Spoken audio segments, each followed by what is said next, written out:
Lampedusa, una pequeña isla al sur de Italia en su parte más meridional. A sus playas llegan sobrevivientes africanos de naufragios, pero también cadáveres de niños, mujeres y hombres, cuyos cuerpos no soportaron la peligrosa travesía. Se trata de migrantes que, a pesar de lo que muchos conspiranoicos piensen, no están financiados por élites oscuras para desestabilizar países en una suerte de plan tan maquiavélico como delirante. En su gran mayoría, es gente que huye de la miseria de sus países. Lo interesante de esta isla es que fue el destino del primer viaje apostólico del Papa Francisco, el 8 de julio de 2013, apenas unos días después de uno de los peores naufragios registrados hasta entonces. Un mes más tarde, en una entrevista, el pontífice comparó a la iglesia con un hospital de campaña después de una batalla. Citándolo, comentó lo siguiente: "Sueño con una iglesia madre y pastora. Los ministros de la iglesia tienen que ser misericordiosos, hacerse cargo de las personas, acompañándolos como el buen samaritano que lava, limpia y consuela a su prójimo". Sus declaraciones y el mensaje implícito en su primer viaje oficial marcarían el inicio y la dirección de su pontificado. Por muy irónico que parezca, la misión y visión de Francisco consistieron en renovar la iglesia desde la misericordia, colocando este valor en el centro de su enfoque pastoral y moral. El mismo significado de la palabra misericordia nos resume en lo que Francisco intentó hacer de la iglesia. De etimología compleja, misericordia significa, palabras más, palabras menos, sentir la miseria ajena en el corazón. Francisco intentó reivindicar la importancia de la compasión como enfoque del encuentro misional, aludiendo a la dimensión materna de la iglesia, presente en la devoción mariana del catolicismo, y con esa base reconstruir la fe como lo quiso Francisco de Asís. Es decir, una iglesia fiel al Evangelio, donde Jesús fuese el eje de la fe y de la misión. Por cierto, el Papa Francisco fue el primero en usar este nombre, en referencia a Francisco de Asís, el defensor de los pobres del siglo XIII. En esa línea, Francisco intentó crear conciencia y compromiso de humanidad, inclusión social y respeto por la otredad, haciendo énfasis en las desigualdades entre ricos y pobres, países del norte y sur global, al promover el diálogo en pro del desarrollo social y ecológico de la humanidad. Todo lo anterior, por más surreal que parezca, fue clasificado por muchos simpatizantes de la derecha y del conservadurismo como ideas delirantes dignas de los más radicales comunistas de la izquierda woke progresista. Sin embargo, el principal malentendido fue justamente querer encasillar al Papa dentro del paradigma político. Esto, en gran parte debido al apoyo incipiente que Francisco evidenció a gobiernos de la izquierda bolivariana. Sin embargo, con el tiempo, también muchos simpatizantes de izquierda terminarían desencantados del Papa argentino. Por un lado, resurgieron cuestionamientos sobre su papel durante la dictadura militar en Argentina, acusado de guardar un silencio cómplice mientras clérigos disidentes eran secuestrados bajo su autoridad. Por otra, su postura conservadora en temas como el aborto, la eutanasia, la ideología de género y el relativismo moral decepcionó a quienes esperaban un cambio más profundo. Para muchos izquierdistas, el Papa Francisco terminó siendo otro conservador religioso disfrazado de progresista. Vale la pena recordar cuando criticó al régimen de Daniel Ortega y lo comparó con el Tercer Reich, calificando al gobierno nicaragüense como una dictadura grosera. A simple vista, el Papa Francisco parecía un líder tibio, o por lo menos indeciso, pues mientras se ganaba la admiración del sur global por su defensa de la justicia social y sus llamados urgentes a la paz en Ucrania, fue criticado en Occidente por su silencio ante la persecución de minorías religiosas en China y por sus duras condenas a la ofensiva israelí en Gaza. Para entender a Francisco bastaba simplemente el sentido común o la mínima noción de la ideología cristiana y no reducirlo a categorías de progresista o conservador. Él nunca buscó realmente alinearse con ideologías políticas, sino volver al núcleo del Evangelio. Francisco desconcertaba porque no cabía en los esquemas ideológicos clásicos. No era progresista ni conservador, era evangélico en el sentido literal del término. Hoy, el Papa ha partido. Aunque soy católico no practicante, ni siquiera recuerdo la última vez que fui a misa, puedo reconocer que su mensaje trascenderá lo religioso. Su partida llega en un momento especialmente complejo y simbólico para la historia y la geopolítica, marcada por el ascenso de ideologías ultraconservadoras. Se antoja como casualidad casi simétrica que su papado haya coincidido con el auge del progresismo en la década pasada, y concluya con lo que aparenta ser el fin de dicha era, pero también del viejo orden mundial y del mundo basado en reglas. Francisco se enfrentó al capitalismo salvaje y defendió a los más vulnerables con una fuerza carente en muchos políticos progresistas y de izquierda. Criticó al sistema económico, señalaba sin tapujos a los responsables de las desigualdades, es decir, a los bancos especuladores y a las multinacionales depredadoras del sur global. Del mismo modo, criticaba la idea capitalista del crecimiento económico infinito y defendió el agua como un derecho humano inalienable. Así es, por muy loco que parezca, el malvado pontífice marxista se oponía a que las pobrecitas empresas transnacionales privatizaran el agua. En su libro Evangelii Gaudium dijo: "No puede ser que no sea noticia que muere de frío un anciano en situación de calle y que sí lo sea una caída de 2 puntos en la bolsa".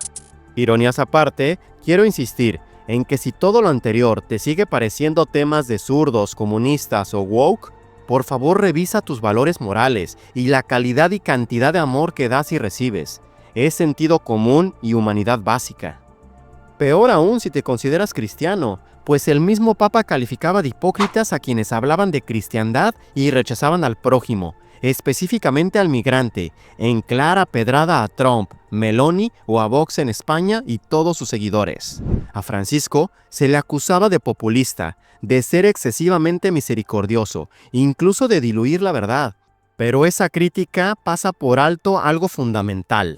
La misericordia no sustituye a la verdad, sino que es la forma en la que se transmite.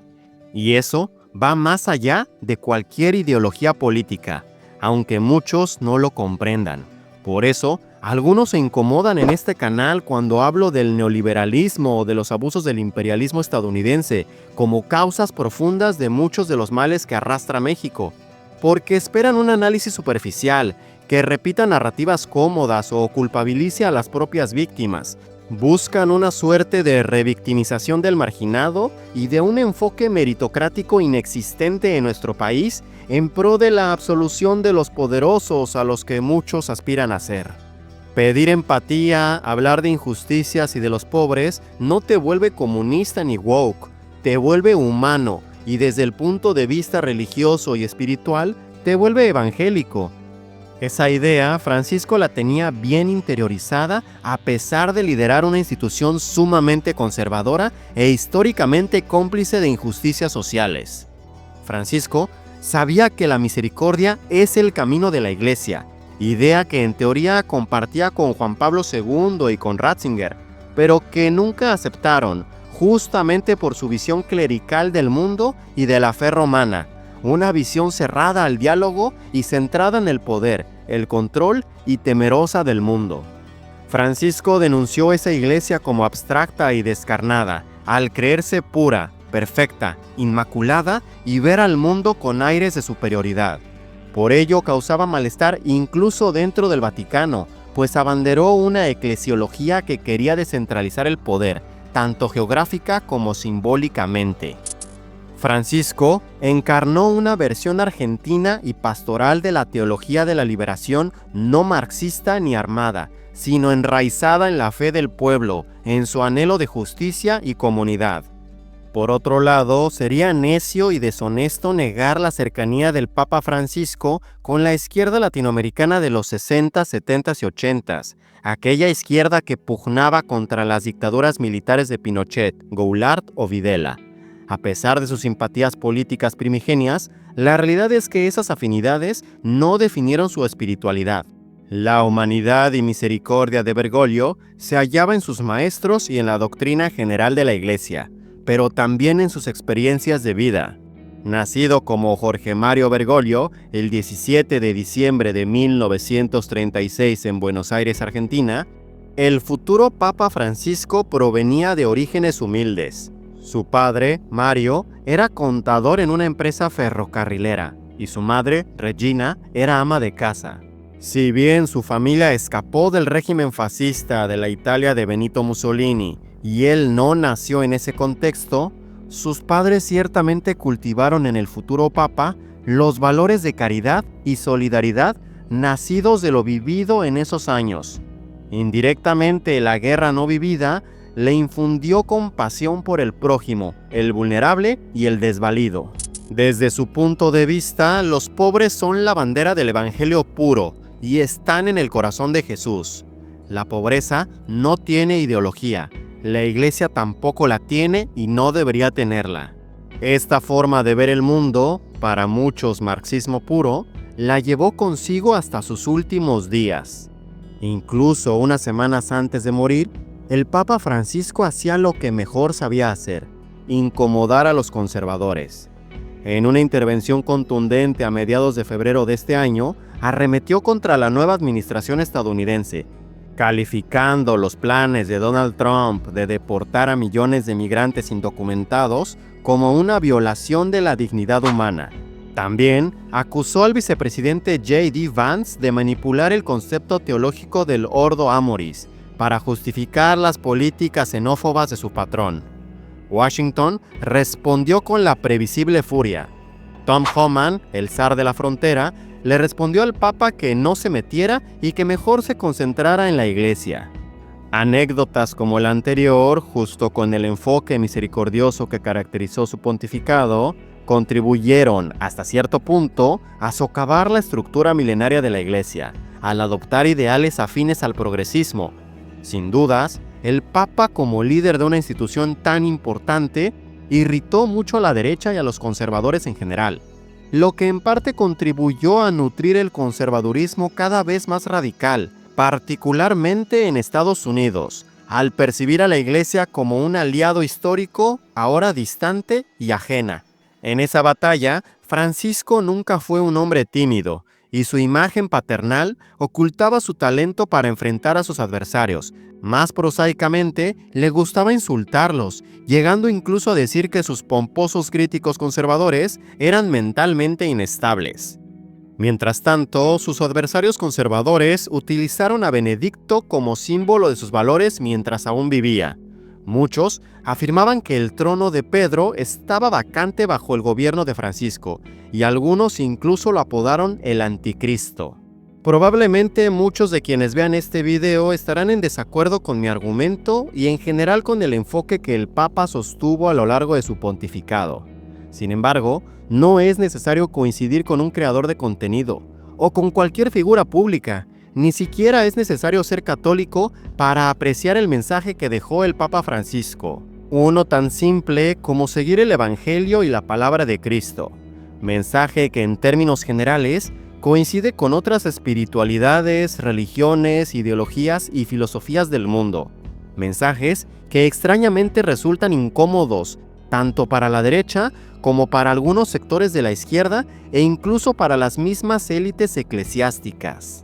En un contexto geopolítico complicado, Francisco demostró que, incluso desde una institución conservadora, se pueden desafiar las estructuras de poder.